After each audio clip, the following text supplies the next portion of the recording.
ಇತ್ತೀಚಿನ ದಿನಗಳಲ್ಲಿ ಮೀನುಗಾರಿಕೆಗೆ ಡೈಮಂಡ್ ಮೆಶ್ಗಳಿರುವ ಬಲೆಯನ್ನ ಉಪಯೋಗಿಸಲಾಗುತ್ತಿದೆ. ಇದರಿಂದ ಮರಿ ಮೀನುಗಳ ಸಂರಕ್ಷಣೆ ಸಾಧ್ಯವಾಗುತ್ತಿಲ್ಲ. ಆದ್ದರಿಂದ ಚೌಕಾಕಾರದ ಮೆಶ್ಗಳುಳ್ಳ ಕಾಡ್ತುದಿಯಲ್ಲಿರುವ ಟ್ರಾಲ್ ಬಲೆಗಳನ್ನು ಉಪಯೋಗಿಸುವುದರಿಂದ ಮರಿ ಮೀನುಗಳ ಸಂರಕ್ಷಣೆ ಮತ್ತು ಇಂಧನ ಉಳಿತಾಯ ಇತ್ಯಾದಿ ಪ್ರಯೋಜನಗಳಿವೆ. ಹಾಗಾಗಿ ಚೌಕಾಕಾರದ ಮೆಶ್ಗಳನ್ನು ಉಪಯೋಗಿಸಬೇಕೆಂದು ಚಿಕ್ಬೀರ್ ನಾಯಕ್ ಹೇಳಿದರು. ಅವರು ಮೀನುಗಾರಿಕೆಯಲ್ಲಿ ಟ್ರಾಲ್ ಬಲೆಯ ಕಾಡ್ತುದಿಯಲ್ಲಿರುವ ಚೌಕಾಕಾರದ ಮೆಶ್ಗಳ ಬಳಕೆಯ ಬಗ್ಗೆ ಬಂದರ್ನಲ್ಲಿ ನಡೆದ ಕಾರ್ಯಾಗಾರವನ್ನು ಉದ್ಘಾಟಿಸಿ ಮಾತನಾಡಿದ್ರು. ಉತ್ಪಾದನೆಯೂ ಕೂಡ ಜಾಸ್ತಿ ಆಗ್ತದೆ, ನಿಮ್ಮ ಆದಾಯನೂ ಕೂಡ ಜಾಸ್ತಿ ಆಗ್ತದೆ. ಸೊ ಈ ಒಂದು ನಿಟ್ಟಿನಲ್ಲಿ ಈ ಕಾರ್ಯಾಗಾರದಲ್ಲಿ ಡಾಕ್ಟರ್ ಹನುಮಂತರಾವ್ ಎಲ್ಲವನ್ನು ಡೀಟೇಲ್ ಆಗಿ ಹೇಳ್ತಾರೆ. ಅದನ್ನು ಇಷ್ಟು ಹೇಳಿ ನಮ್ಮ ಇಲಾಖೆ ವತಿಯಿಂದನೂ ಕೂಡ ಅದನ್ನು ಸ್ಕೀಮನ್ನು ಹಾಕ್ಕೊಂಡಿದ್ದೀವಿ. 800 ಟ್ರಾಲ್ ಬೋಟ್ಗಳಿಗೆ ಕೊಡಲಿಕ್ಕೆ ಯೂನಿಟ್ ಕಾಸ್ಟ್ ಒಂದು 10,000 ರೂಪಾಯಿ ಇದರಲ್ಲಿ ಅಂದರೆ 100% ಸಬ್ಸಿಡಿ ರೇಟಲ್ಲಿ ಕೊಡುವಂಥ ಒಂದು ಕಾರ್ಯಕ್ರಮ ಕೂಡ ಹಾಕ್ಕೊಂಡಿದ್ದೀವಿ.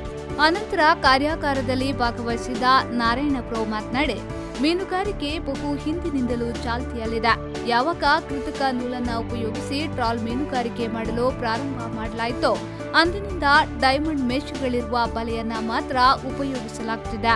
ಟ್ರಾಲ್ ಬಲೆಗಳಲ್ಲಿ ಚೌಕಾಕಾರದ ಮೆಶ್ಗಳುಳ್ಳ ಕಾಡ್ತುದಿಗಳನ್ನು ಬಳಸಬೇಕು. ಇದರಿಂದ ಡೀಸೆಲ್ ಪ್ರಮಾಣ, ಸಮಯ, ಸಣ್ಣ ಮೀನು ಮರಿಗಳನ್ನು ಉಳಿಸಿ ಮತ್ತು ಸುಸ್ಥಿರ ಮೀನುಗಾರಿಕೆಗೆ ಉತ್ತೇಜನ ನೀಡಬಹುದು ಎಂದು ಹೇಳಿದ್ರು.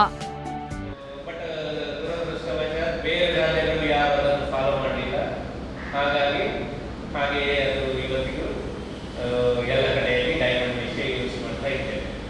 ಸೊ ಎಲ್ಲ ಸ್ಟೇಟ್ಗಳು ಒಂದೇ ಸರಿ ಯೂಸ್ ಮಾಡ್ತಿದ್ರೆ ಪ್ರಾಯಶಃ ನಮಗೆಲ್ಲ ಗೊತ್ತಿದೆ ಮೀನುಗಾರಿಕೆ ದಿನಗಳು ಕನಿಷ್ಠ ಒಂದು 150 ದಿನಗಳಾದರೂ ಬೇಕು ಅಂತ ನಾವು ಹೇಳುವಾಗ ಇಲ್ಲಿ 100 ದಿನ ಕೂಡ ಒಂದು ವರ್ಷದಲ್ಲಿ ಇಲ್ಲದಿರುವಂಥ ಸ್ಥಿತಿ ನಮಗೆಲ್ಲ ಕಾಣ್ತಾ ಇದೆ. ಇದೇ ವೇಳೆ ಕಾರ್ಯಕ್ರಮದ ಅಧ್ಯಕ್ಷತೆಯನ್ನು ವಹಿಸಿದ್ದ ನಿತಿನ್ ಕುಮಾರ್ ಅವರು ಮಾತನಾಡಿ, ಸಮುದ್ರದಲ್ಲಿನ ಮೀನುಗಳನ್ನು ಉಳಿಸುವ ಅಗತ್ಯತೆ ಇದೆ ಎಂದು ಹೇಳಿದ್ರು. ಮೀನುಗಾರಿಕೆಯಲ್ಲಿ ಬದಲಾವಣೆಯನ್ನು ತರ್ತಾ ಇದೆ.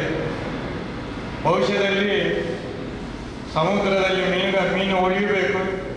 ಭವಿಷ್ಯದಲ್ಲಿರುವ ಮೀನುಗಾರಿಕೆ ಮಾಡುವಾಗ ನಾವು ಒಂದೇ ಸಮಯದಲ್ಲಿ ಮೀನನ್ನು ಸಮುದ್ರದಲ್ಲಿ ಖಾಲಿ ಮಾಡಬಾರದು, ಅದನ್ನು ಉಳಿಸಬೇಕು ಎಂಬ ದಿಕ್ಕಿನಲ್ಲಿ ಅನೇಕ ಕಾನೂನನ್ನು ಸರ್ಕಾರ ತರ್ತಾ ಇದೆ.